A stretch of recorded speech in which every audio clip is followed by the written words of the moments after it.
Hello friends, welcome to our YouTube channel TSP classes. तो कैसे हैं आप सब? आई होप आप लोग बिल्कुल ठीक होंगे।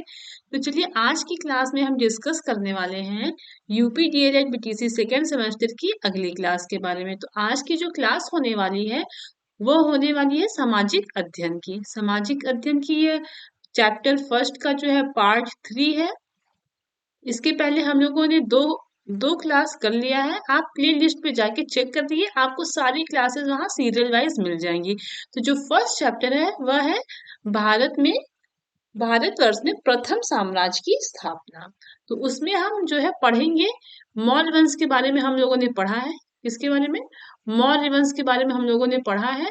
तो दो क्लास में हम लोगों ने पढ़ा मौर्य वंश की स्थापना कब हुई, कैसे हुई, मेगास्थनीज का वर्णन क्या था भारत के बारे में, भौगोलिक स्थिति कैसी थी, आर्थिक स्थिति कैसी थी, सामाजिक स्थिति कैसी थी। तो इन सब टॉपिक को हम लोग जो है पिछली दो क्लासों में कर लिया है। तो आज जो हम पढ़ेंगे वो पढ़ेंगे धार्मिक स्थिति, मतलब कि मौर्य समाज की धार्मिक स्थिति कैसी थी। तो चलिए क्लास को स्टार्ट करते हैं। अगर क्लियर ना दिख रहा हो तो क्वालिटी को आप बढ़ा लीजिए, 360 कर लेंगे तो आपको क्लियर दिखेगा। तो चलिए स्टार्ट करते हैं, देखते हैं कि मौर्य समाज की धार्मिक स्थिति कैसी थी। तो मौर्य काल में ब्राह्मणों की प्रधानता थी। देखिए सबसे ज्यादा किसकी प्रधानता थी? ब्राह्मणों की प्रधानता थी।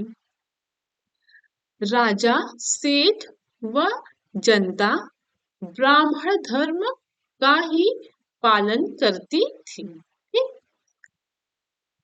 किसका पालन करती थी? ब्राह्मण धर्म का। मौर्य काल में ब्राह्मणों की प्रधानता थी, और चाहे वह राजा हो, चाहे वह सेठ हो, चाहे वह जनता हो, वह ब्राह्मण धर्म का ही पालन करती थी। किसका पालन करती थी? ब्राह्मण धर्म का। इसी कारण ब्राह्मणों का समाज में अत्यंत आदर था। ठीक?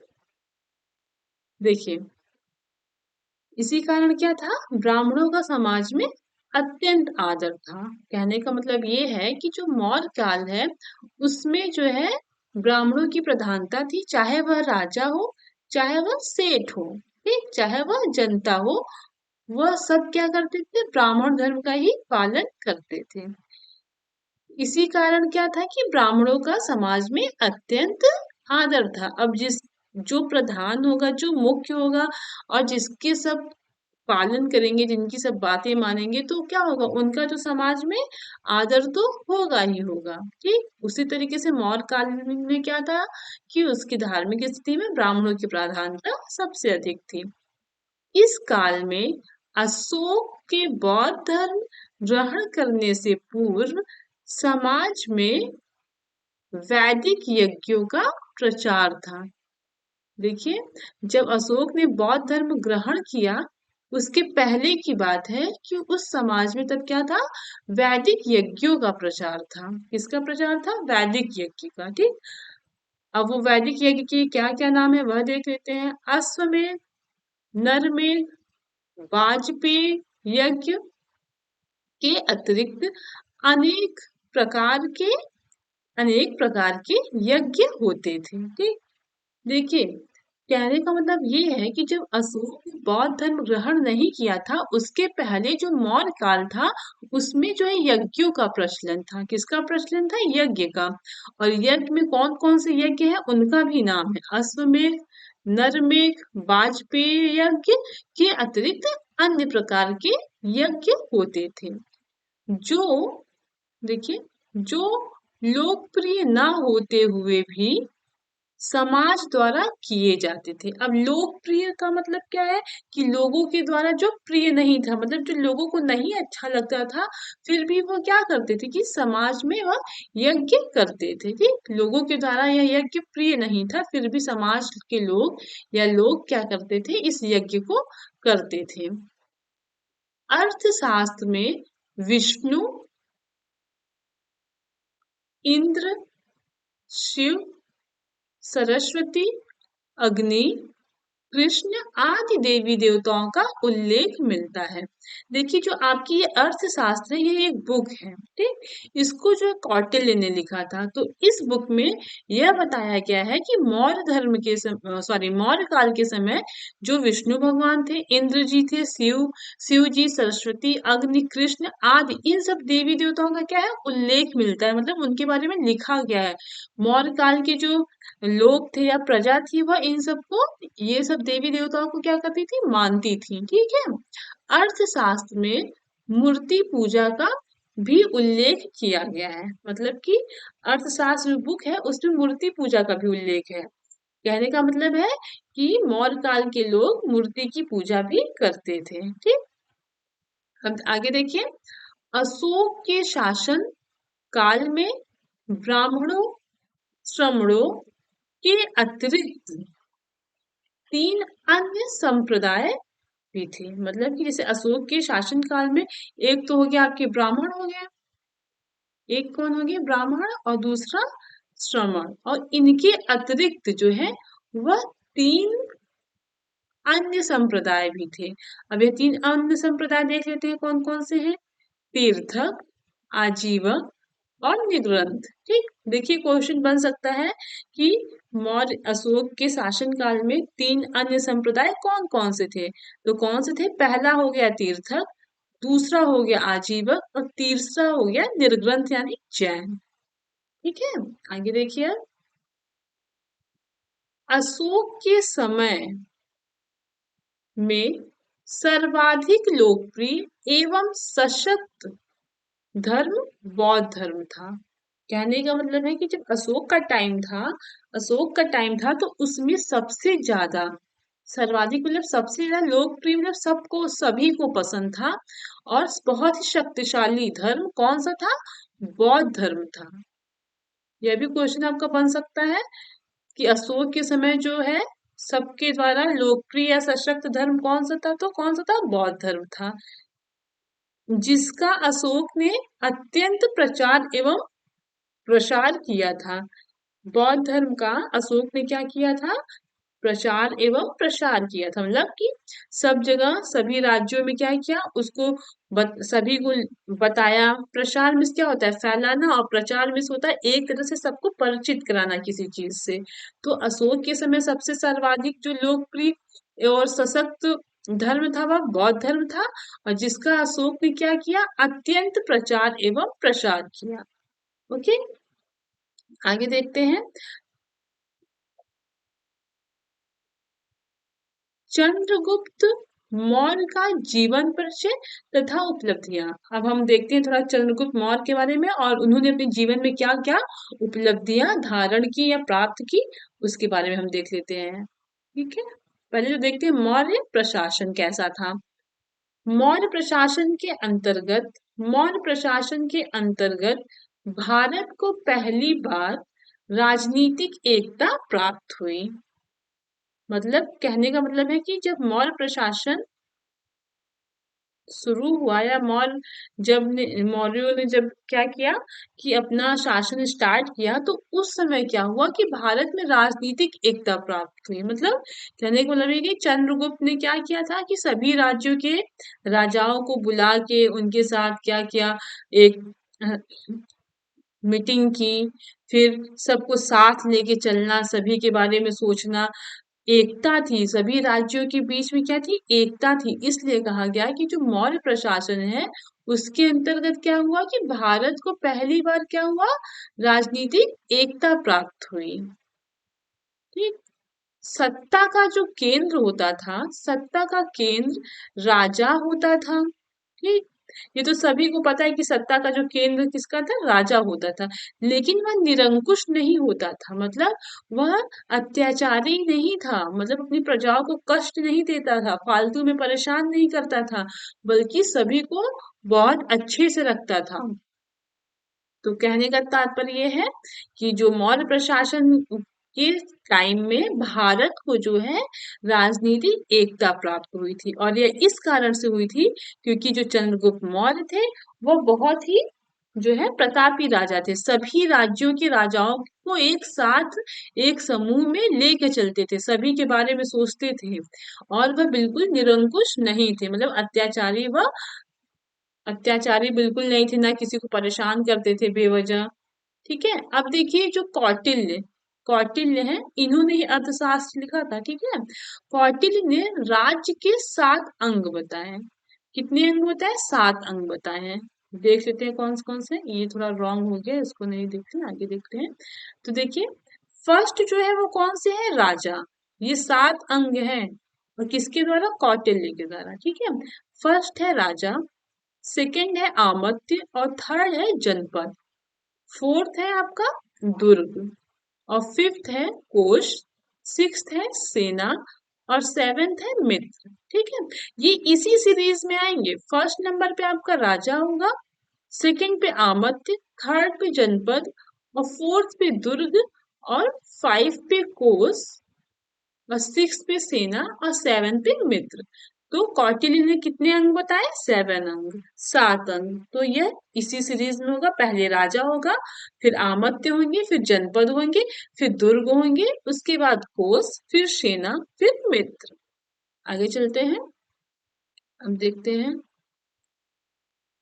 राजा द्वारा प्रधानमंत्री व पुरोहित की नियुक्ति उनके चरित्र परीक्षण के बाद की जाती थी। देखिए, जो राजा थे वो किसकी नियुक्ति करते थे? प्रधानमंत्री की और पुरोहित की। और किसके बेस पे? चरित्र परीक्षण के बेस पे। मतलब पहले उनका परीक्षण लिया जाता था, उनकी परीक्षा ली जाती थी।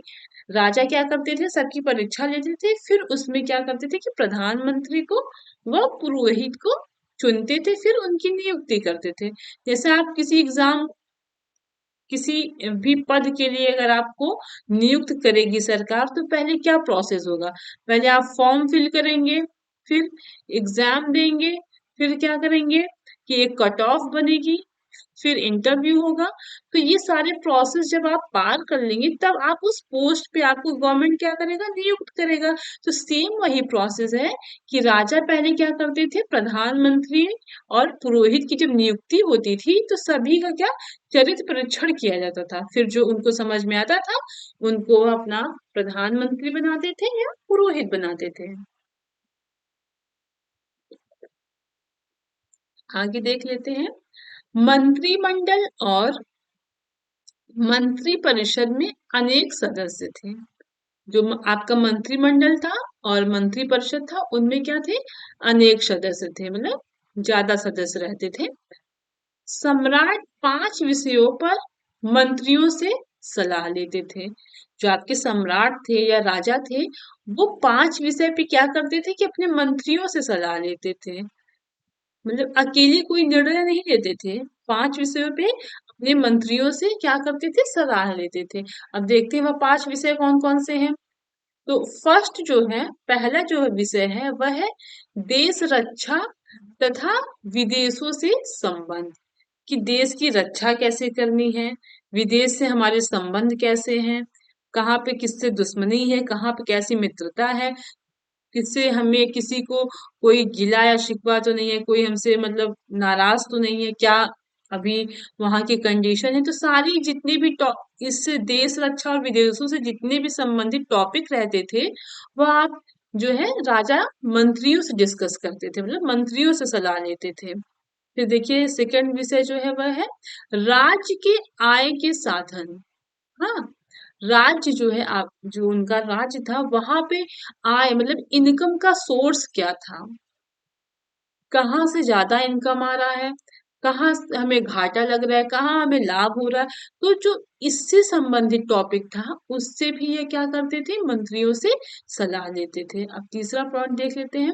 किसी कार्य का समय तथा स्थान का निर्धारण। कौन सा काम किस समय करना है, कौन सा काम किस स्थान पर करना है, इसके बारे में भी वह मंत्रियों से ही डिस्कस करते थे। ठीक, फोर्थ देखते हैं। आकस्मिक आपदाओं के लिए व्यवस्था करना। अब देखिए आकस्मिक आपदाओं से क्या मतलब है कि जो आकस्मिक होता है अचानक, ठीक, जैसे कोई बाढ़ आ गया, भूकंप आ गया, सूखा आ गया, तो ये सब क्या है, अचानक आता है। आप और ये नेचर के द्वारा, यह कोई मैन मेड तो है नहीं, आर्टिफिशियल तो है नहीं। तो यह आकस्मिक जो आपदा आ जाती है, उसके लिए क्या व्यवस्था करनी है, कैसी व्यवस्था करनी है, तो इस विषय के बारे में भी वह अपने मंत्रियों से डिस्कस करते थे। और फिफ्थ विषय या पांचवा विषय देखते हैं, कार्य सिद्धि, मतलब शासन को सुचारू रूप से चलाना। ठीक, तो ये जो आपका 5 विषय है, इस पे जो आपके सम्राट थे, वह क्या करते थे कि मंत्रियों से सलाह लेते थे। फिर से देख लेते हैं पांचों विषय। पहला तो है देश रक्षा तथा विदेशों से संबंधित, राज्य के आय के साधन, किसी कार्य का समय तथा स्थान का निर्धारण, फोर्थ आकस्मिक आपदाओं के लिए व्यवस्था करना, और जो पांचवा विषय है वह है कार्य सिद्धि, मतलब शासन को सुचारू रूप से चलाना। तो इन विषयों पे सम्राट जो है वह अपने मंत्रियों से सलाह लेते थे। अब आगे हम जो topic देखते हैं, चंद्रगुप्त मौर्य का प्रारंभिक जीवन। जो चंद्रगुप्त मौर्य थे, उनका जो शुरुआती जीवन था वह कैसा था, ये देखिए 2017 में क्वेश्चन पूछा गया है। ठीक, आइए देखते हैं। इनके प्रारंभिक जीवन के बारे में काफी मतभेद है। ठीक, ये में नहीं होगा, म होगा। मतलब जो आपके चंद्रगुप्त मौर्य थे, उनका जो शुरुआती जीवन था, उसके बारे में काफी मतभेद है। मतलब बहुत सारे जो इतिहासकार हैं, सबका अलग अलग कहना है। तो इस वजह से जब सबके मतलब कि जो सबका डाटा है वह मिसमैच कर रहा है, कोई कुछ बता रहा है, कोई कुछ बता रहा है, तो इसी वजह से क्या हो गया, मतभेद हो गया। लेकिन जो कुछ विद्वान हैं, उनके अनुसार क्या कहा गया है कि जो आपकी चंद्रगुप्त है, चंद्रगुप्त यह क्या थे, मगध के राजा महापद्मनंद की शूद्र रानी मीरा से उत्पन्न वर्णशंकर पुत्र थे। देखिए फिर से देख लीजिए, जो जलबुद्ध का प्रारंभिक जीवन था उसके बारे में काफी मतभेद है। और कुछ विद्वानों के अनुसार जो है, चंद्रगुप्त मौर्य जो है वो मगध के जो राजा महापद्मनंद थे, उनकी जो वाइफ यानी रानी, पत्नी जो थी मूरा, उनसे उत्पन्न हुए थे। इसलिए चंद्रगुप्त के वंश का नाम मौर्य पड़ा। इसलिए क्या पड़ा, उनकी जो है वंश का नाम मौर्य पड़ा।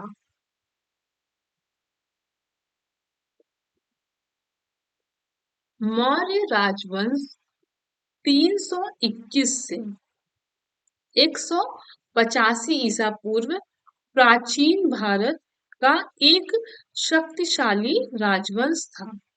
जो मौर्य वंश है वह 321 में स्थापित हुआ और 185 ईसा पूर्व तक यह चला। मतलब 321 में इसकी स्थापना की गई और 185 में इसका पतन हो गया। लेकिन यह बहुत ही शक्तिशाली राजवंश था। अब आगे देखते हैं। मौर्य राजवंश ने 137 वर्ष भारत में राज किया। जो आपके मौर्य राजवंश है, उन्होंने टोटल 137 वर्ष क्या किया, भारत पर राज किया। इसकी स्थापना चंद्रगुप्त मौर्य और उनके मंत्री चाणक्य यानी कौटिल्य ने की। जो आपके मौर्य वंश है, उसकी स्थापना किसने की थी, चंद्रगुप्त मौर्य ने। इसकी स्टोरी मैंने आपको पहले ही बता दी है पहली क्लास में। जो बच्चे नए होंगे वो जब पहली क्लास लेंगे तो उनको जो है सारी चीजें क्लियर हो जाएंगी। और उनके मंत्री चाणक्य कौटिल्य ने की। देखिए जो चाणक्य है, कौटिल्य है, उनको चाणक्य के नाम से भी जाना जाता है। यही कौटिल्य, यही चाणक्य जो है आपके अर्थशास्त्र बुक यही लिखी है।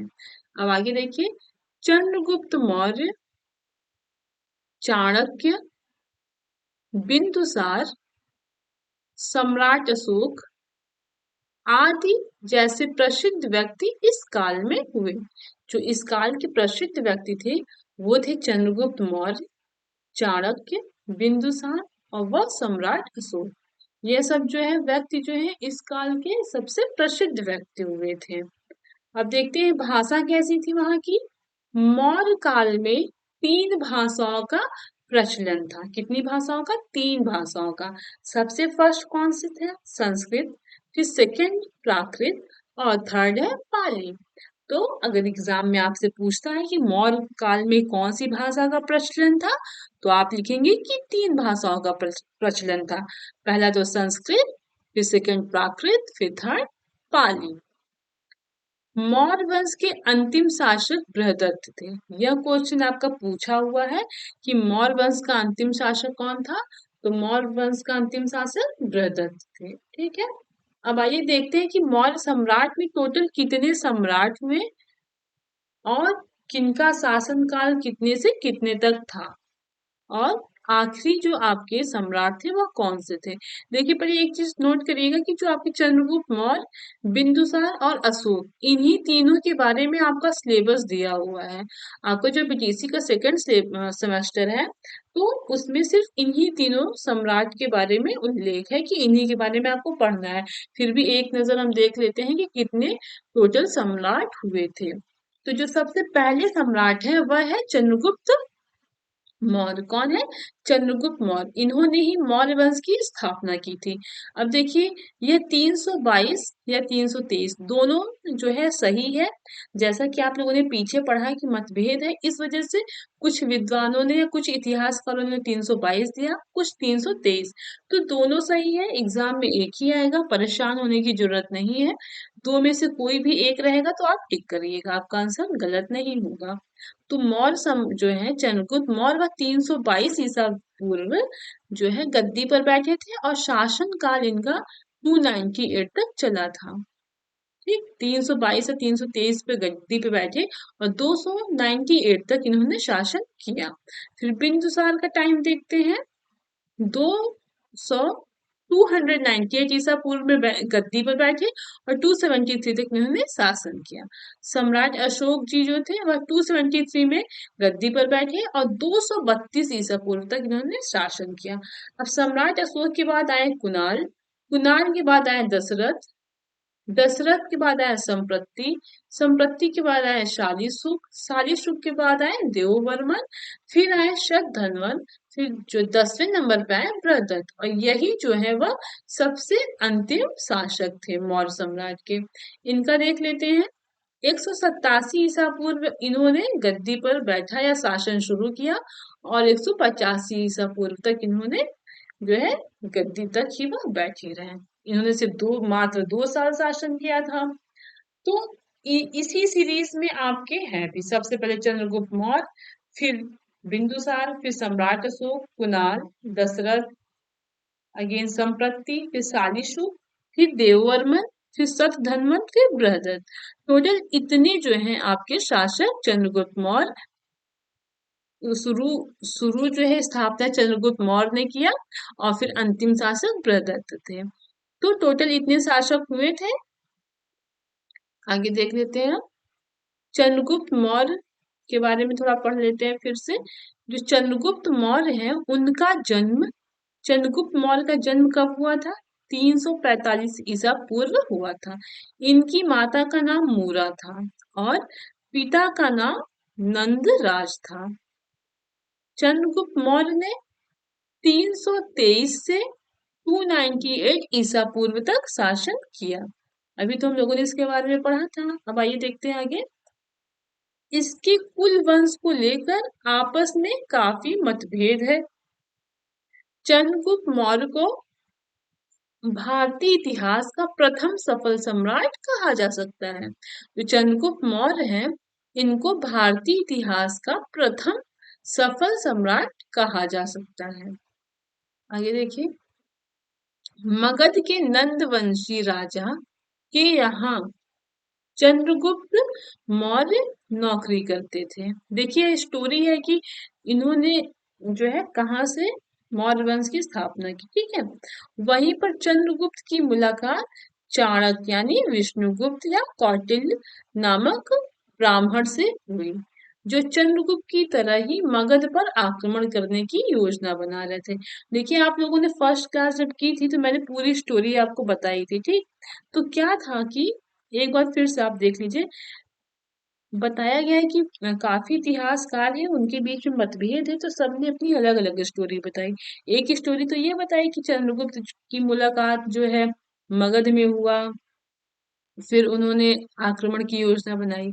एक स्टोरी यह है कि जो आपके ये चाणक्य हैं, ये मगध के राज्य में क्या थे, मतलब मंत्रिमंडल में थे। और वहां की मगध के जो राजा थे, नंदवंशी जो राजा थे, उन्होंने क्या किया कि चाणक्य का अपमान करके उनको अपनी सभा से बाहर निकाल दिया। तो इसी का बदला लेने के लिए इन्होंने जो है एक योजना बनाई मगध पर आक्रमण करने की। और इसी क्रम में इनकी मुलाकात होती है चंद्रगुप्त से, जो कि चंद्रगुप्त भी योजना बना रहे थे मगध पर आक्रमण करने की। ठीक। तो जब इन्होंने मगध पर आक्रमण किया, तो एक बार तो ये क्या हुए, हार गए। फिर उसके बाद जब ये थोड़े शक्तिशाली हो गए, तब इन्होंने जब मगध पर आक्रमण किया तो वो उसको पुनः जीत लिए। आइए आगे देख लेते हैं। देखिए, मगध राज पर आक्रमण में हार। जब इन्होंने फर्स्ट टाइम मगध राज्य पर आक्रमण किया था, तो इनको हार का सामना करना पड़ा था। ठीक है। देखिए, चंद्रगुप्त और चाणक्य ने मगध पर ही सबसे पहले आक्रमण किया, जहां मगध राज्य की शक्ति अत्यंत सुसंगठित थी। ठीक है। चंद्रगुप्त और चाणक्य ने क्या किया कि सबसे पहले मगध पर ही आक्रमण किया। और वहां की शक्ति, मगध राज्य जिस समय इन्होंने वहां पे आक्रमण किया, उस समय जो मगध राज्य था वह बहुत ही शक्तिशाली और सुसंगठित, मतलब कि सब एकदम संगठन में रहते थे। ठीक। और युद्ध में जो है, इस वजह से चंद्रगुप्त और चाणक्य की चाणक्य को इतनी गहरी हार उठानी पड़ी कि उन्हें अपने प्राण बचाने के लिए मगध छोड़कर भागना पड़ा। देख लीजिए कि जो आपके चंद्रगुप्त और चाणक्य थे, उनको जो है बहुत ज्यादा गहरी हार उठानी पड़ी, और वह वहां से अपने प्राण बचा के मगध छोड़कर भाग गए। और उन्हें अपनी गलती महसूस हुई कि उन्हें मगध को जीतने का प्रयास छोड़ देना चाहिए। ठीक है। तो यहाँ तक की क्लास आज हम यहीं पे एंड करते हैं। कल हम मिलेंगे अगली क्लास में। तो इसको अच्छे से आप पढ़िएगा, नोट्स बनाइएगा, कोई भी टफ चीज नहीं है। अच्छे से रिवीजन करेंगे तो चीजें क्लियर हो जाएंगी। एग्जाम टाइम आपको नोट्स बहुत ही बेनिफिट देगा। तो चलिए फिर, क्लास अच्छी लगी हो तो क्लास को लाइक करिएगा, शेयर करिएगा और सब्सक्राइब करिएगा। Okay, thank you.